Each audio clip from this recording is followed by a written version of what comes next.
अर्णव और आद्रिका मंदिर में मिले। आद्रिका अर्णव को मंदिर के अंदर ले गई। दोनों ने जब अभिषेक करके पंडित जी से प्रसाद लिया, तब आद्रिका ने कहा कि उसे सिया को भगवान से वंचित नहीं रखना चाहिए था।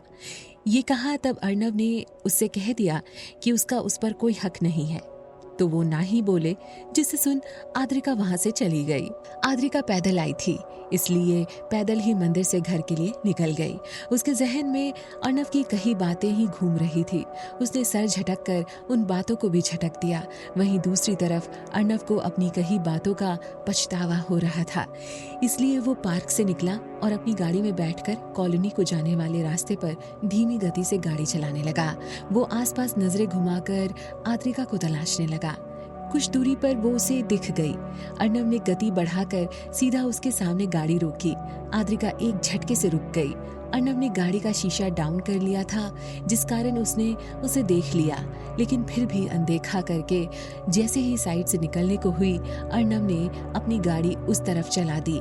ये देख आद्रिका उसे घूरने लगी। अर्णव ने कहा, आकर बैठो।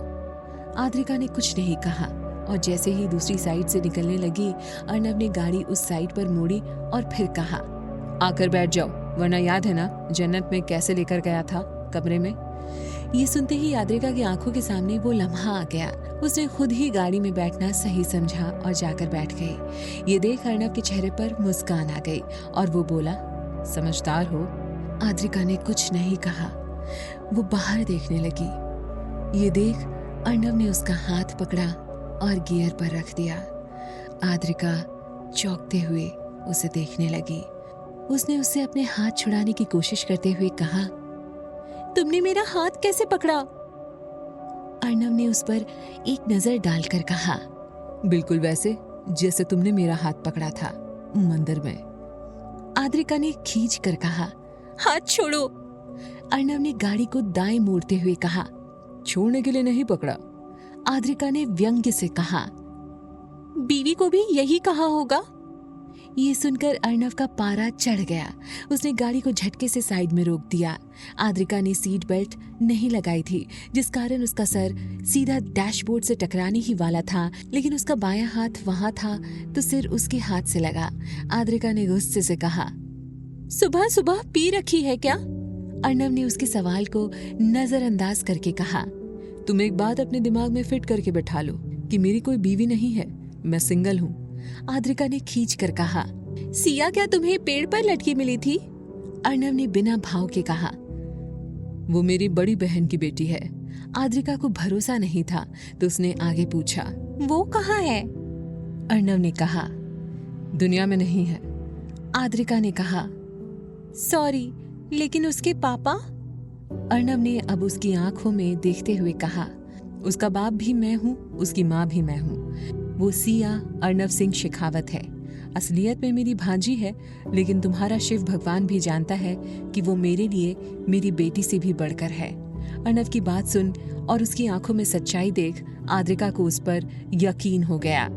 उसने नजरें झुकाकर कहा, सॉरी। अर्णव मुस्कुरा दिया और बोला, कोई बात नहीं, अब तो तुम मुझसे शादी करोगी ना?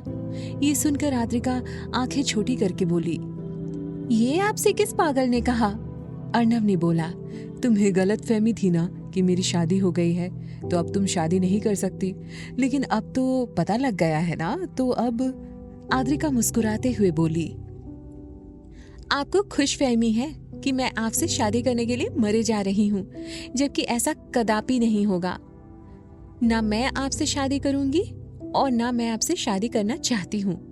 ये सुन अर्णव ने उसका हाथ, जो कि गियर पे उसके हाथ के नीचे था, दबाते हुए कहा, शादी तो तुम्हें मुझसे ही करनी पड़ेगी, बाय हुक और बाय क्रूक। आद्रिका ने कहा, अगर डायलॉग बाजी हो गई हो तो मुझे मेरे घर छोड़ने का कष्ट करे, मुझे पढ़ना भी है। अर्णव ने गाड़ी आगे बढ़ाई और कुछ ही मिनटों में वो कॉलोनी के बाहर थे। आद्रिका जैसे ही दरवाजा खोलकर जाने लगी, उसके दिमाग में एक सवाल आया। उसने अर्णव की तरफ मुड़कर कहा, एक बात पूछूं? अर्णव ने उसकी तरफ देखते हुए अपनी सोनी बाहें उछाल दी। आद्रिका ने कहा, आप क्यों मुझसे शादी करना चाहते हैं? ये सुनकर अर्णव के चेहरे पर एक लंबी मुस्कान आ गई। उसने उसकी आंखों में झांका और फिर कहा, बता दूं?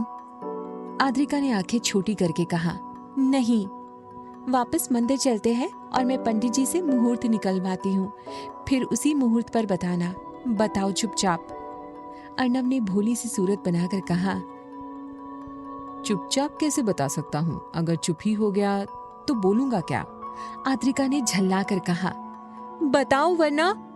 अर्णव को आद्रिका को ऐसे देख मजा आ रहा था। वो उसे और उकसाते हुए बोला, वरना। आद्रिका ने चिढ़कर कहा, वरना की ऐसी की तैसी, मुझे जानना ही नहीं है। फालतू में समय बर्बाद कर दिया। इतनी देर में पूरा एक चैप्टर कंप्लीट कर लेती। इतना बोलकर वो गाड़ी से निकली और जाने लगी, लेकिन तभी उसके कानों में अर्णव की आवाज टकराई, सुनो। आद्रिका खींचकर पीछे मुड़ी। अर्णव भी गाड़ी से बाहर निकला हुआ था। वो बोला, मैं तुमसे शादी इसलिए करना चाहता हूँ क्योंकि मैं पागल हूँ तेरे इश्क में।